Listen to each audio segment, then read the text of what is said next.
باندې لږ اهم پیغام عوامو ته ورکړي. ډېر خلک چې کوم دي، ډېر نارینه ورونه چې کوم دي، هغه په بغارو دي، چغې وایي، ما وایي زما کاروبار نه سمیږي، وایي زه ډېر در په دره سوم، تباه او برباد سوم، په ما تعویضان پلاني وکړ، په ما چا تعویضان وکړ، په ما باندې کوډې سوي دي، زه داسې در په دره سوم، زما دی ښه کاروبار و. او د الله ولي ته سهار لمونځ پر وخت کوې که نه کوې؟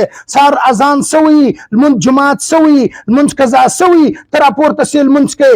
دا د څنګه ژوند کوې؟ ته د کور مشران اکثره داسې نارینه ورونه مسجد نه نه ځي. ډېر خلک ماله راسي وایي و ما ته وایي چې زموږ اکثره زموږ په کورنۍ کې وایي کاروبار چې دی هغه نه دی سم، کورنۍ کې جګړې، مسلې مسایل، پریشانیانې، غمونه، مسلې مسایل، مصیبتونه، مختلف قسم پریشانۍ سره مخامخ یو. د دې څخه د ایستلو لار راوښیه. زه پوښتنه جن وکړم وایم چې ستا په کور کې نارینه مسجد له ځي که نه ځي؟ لمونځ په جومات سره کوي که نه کوي؟ سهار لمونځ پر وخت باندې کوي که نه کوي؟ و یا ګرد پراته لمونځ نه کوي؟ څو تر څو به ما او تا د غفلت په خوب بیده یو، څو تر څو به ما او تا د ناپوهۍ په خوب بیده یو، څو تر څو به پر ما او تا باندې داسې د دک او د تکلیف وخت چې دی هغه تېرېږي. حفیظ صاحب که چېرې ته عوامو ته د سهار د لمانځه په حواله سره یا دغه رقم چې کوم دی د سهار لمونځ څومره برکت لري او په جماعت سره کول او قضا کېدل هېڅ صورت باندې ممکن نه دي چې خلک یې قضا کړي. او زموږ په معاشره کې تر نیمو شپو پورې په موبایلو لګیاسته، تر یوې دوو درو بجو پورې په موبایلو لګیاسته. سهار به ته څنګه لمانځه له راپورته کېږي که چېرې ته عوامو ته پر دې باندې یو میسیج ورکړې؟ ډېر ښه سوال دی ماشاءالله.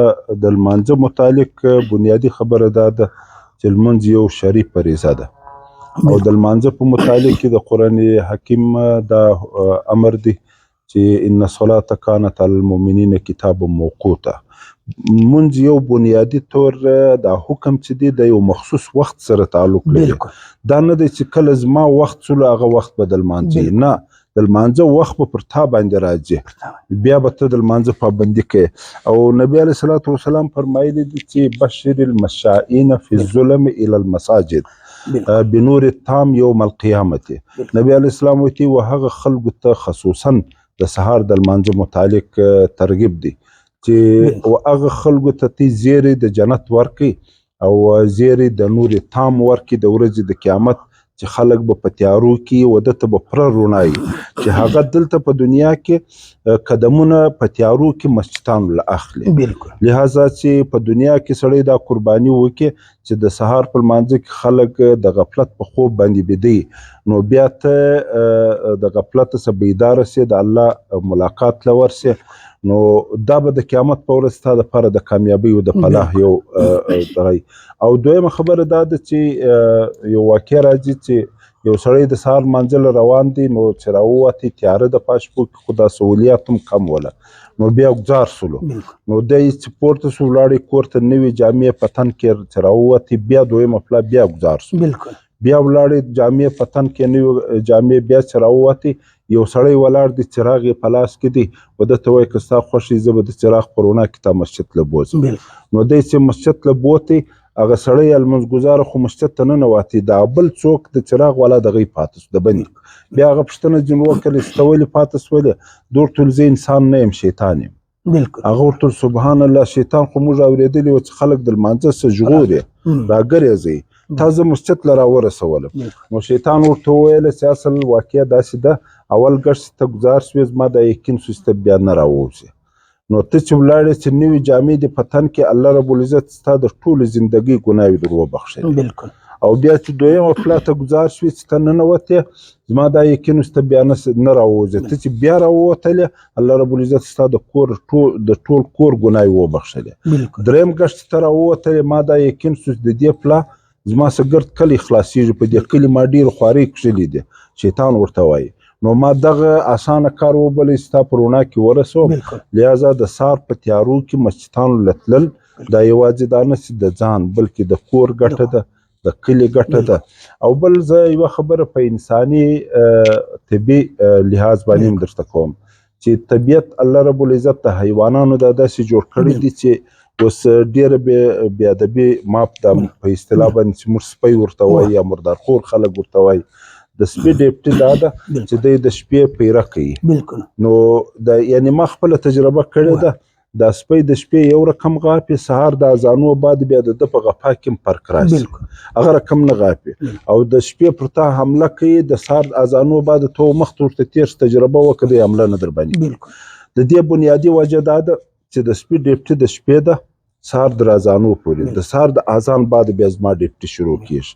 که چیرې زه سهار د اذان بعد بیده سمه نو بیا زما و د دې حیوان ډیپټي سره یې وس دا د هر سړی فرض کې. ما په خپله په پېښور کې موږ په یو مسجد کې لمونځ وکړئ، زه په سفر روان ولم، نو یو سړی ولاړ سو، سپینه ږیره وه، سپین دسمال یې تړلی و، هغه ویل ول ته به ما نه پېژنې، ما مخکې په فلمانو کې کار کاوه. نو ول زموږ ترتیب دی و دا د فلم شوټینګ له به زه د شپې تللم، نو سهار به راتللم. و یو وخت زه تېرېدلم، دغه د سپي واقعه ذکر کړه چې یو سپی و د شپې او ماته ډېر غورځېدی او زه یې نه پرېښولم. وایي زه چې ولاړم شپه چې مې تېره کړه، سهار د اذانو پر ټیم زه بیرته کور ته راتلم، د شپې موږ شوټینګ کاوه. وایي هغه سپی ولو قرار پروت ولو، ماته نه غپلي دي نه څه راته ویلي دي. وایي ما دا فکر وکړ چې ګوره ما د سپي ډیپټي شروع کړې ده، سپي زما ډیپټي شروع کړې ده. یعنی اوس ما د پاره په کار دا وله چې په دا ټیم کې زه به اداره کېدلی، لیکن ما د ګرد شپه یعنی نن سبا زموږ معاشره داسې جوړه شوله چې موږ د شپې باقاعده ټوله شپه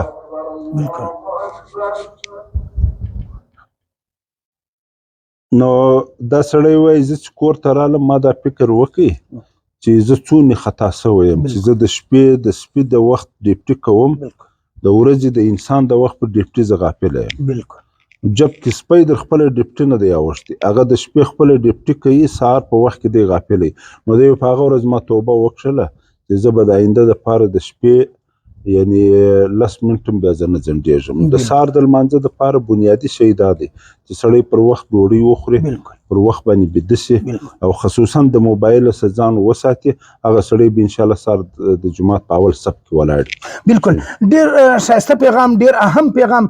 لکه څنګه چې حافظ صاحب موږ ته وویلې چې موږ به زیات سے زیات کوشش دا کوو. حافظ صاحب زما د والد محترم ماشاءالله دی مزاج داسې دی چې هغه څنګه د ماښام لمونځ وسي دغه به ډایرکټ د ډوډۍ انتظام کوي، ډایرکټ د ماخستن د لمانځه انتظام، او بیا ډایرکټ چې د خوب انتظام کوي، او بیا دغه رقم چې کوم دی سهار لمونځ بیا پر وخت باندې. نو که چیرې موږ ته هم دغه رقم وکړو چې موږ خپل د ماخستن ډوډۍ انتظام چې دی هغه وختي وکړو، او ماخستن موږ وختي چې دی بیده سو، سهار موږ پر وخت باندې لمونځ وکړو. لمونځ چې کوم دی هغه ډېر ضروري دی. بیا چې کوم دی بیا به ستا په کاروبار کې هم برکت دی، ستا په ژوند کې به هم برکت دی. زموږ په معاشره کې اکثره خلک داسې دي چې هغه اوس په ډېر باندې خوشحاله دي، ډېروالی د مال غواړي یا ډېروالی د هر هغه څه چې دی ډېروالی غواړي. زه دا وایم چې ته ډېروالی مه غواړه، او د الله ولی ته برکت وغواړه. لږ دی خو برکت دی، هغه کمال هغه که هر هغه څه برکت چې دی هغه د خپل ښایسته رب څخه وغواړه. زموږ دپاره چې کوم دی د سهار لمونځ چې دی هغه ډېر ضروري دی. ډېر خلک زه خو د هغو پر حال باندې ډېر افسوس کوم چې ډېر خلک چې کوم دی هغه لمونځ قضا کوي. څنګه قضا کوي، څنګه ستا ضمیر برداشت شي؟ زه وایم چې لمونځ چې کوم دی هغه پر وخت باندې به کوې، په جماعت سره به کوې. بیا ته د خپل زندګۍ حال چې کوم دی هغه ته وګوره چې ته د ژوند څخه څومره خوند اخلې، او ستا ژوند بالکل ستا په زندګۍ کې څومره انقلاب راځي، او بیا د هغه رقم چې کوم دی ستا د وجې څخه نور مسلمانانو ته څومره فایده چې د هغه رسي. لکه څنګه چې پرون ما پر ریډیو باندې یو واقع بیان کړه چې حضرت عمر رضی الله تعالی عنه یو قافله روانه وله، دوی په پسې سلو حضرت عبدالرحمن بن عوف رضی الله تعالی عنه په مخه ورغلی، ورته ویل چې ای امیر المؤمنین ولته چیرې ځې په دې توره شپه باندې؟ دوی ورته ویل ولته راځه. کله چې دی ورسره ولاړی هلته د دوی د قافلې چوکیداري چې د هغه وکړه ګرده شپه. کله چې سهار اذانونه وسلو، عمر رضی الله تعالی عنه د هغه قافلې والا باندې غږ وکړي، ویل چې تی پورته سئ لمونځ چې دی هغه وکړي. بیا دوی جن روان سلو، هغه قافلې والا چې ول هغه غیر مسلم ول، هغه کافران ول، کفار ول. حضرت عمر رضی الله تعالی عنه مګر رحمدلي په اعتبار سره د دوی دغه چوکیداري وکړه، ول داسې نه چې د دوی و مال ته نقصان ورسیږي. او کله چې هغه قافلې د عمر رضی الله تعالی عنه دغه حالات دغه واقع چې د هغه ولیدله چې دا موږ کافران یو او دوی مسلمان دی او دوی زموږ د مال چې دی هغه غم اخیستې چوکیداري کوي. نو کله چې دوی دغه حالت ولیدي دوی ټول ورلل. عمر رضی الله تعالی عنه ته وویلې چې یا امیر المؤمنین موږ چې دی هغه ایمان راوړو، موږ ته چې دی دین او اسلام چې دی هغه راوشه. دا اوس چې دی یعنی د په خپل عمل سره و خلکو ته دا ورښکاره کړل هغه ایمان راوړي. موږ ته هم دا پکار دی چې موږ دنیا ته دا ورښکاره کړو، په عمل سره ور ثابته کړو، نو بیا چې کوم دي خلک به د دین خواته راځي. موږ اکثره زموږ په معاشره کې دا مسایل ډېر زیات دي. ګرد اکثره خلک داس کې تادی وکړو مادی وکړو، تا ولیدی وکړل، ته ولیدی کوي، ته ولیدی کوي، پلانې ولیدی کوي، پلانې ولیدی کوي، پلانې ولیدی کوي. ګرد ژوند وخت چې دی هغه پر موږ باندې په دا کې تیر سو. د جهان ورونه پرېږده، د خپل ځان ګرومونه چې دی هغه ختم کړه او ځان د رسول الله پر نقش قدم باندې روان کړه، ځان د الله تعالی پر حکمو باندې روان کړه. بیا به انقلاب راځي، په ځان کې به هم انقلاب ووینې ډېر زر او په جهان کې به هم انقلاب ووینې ډېر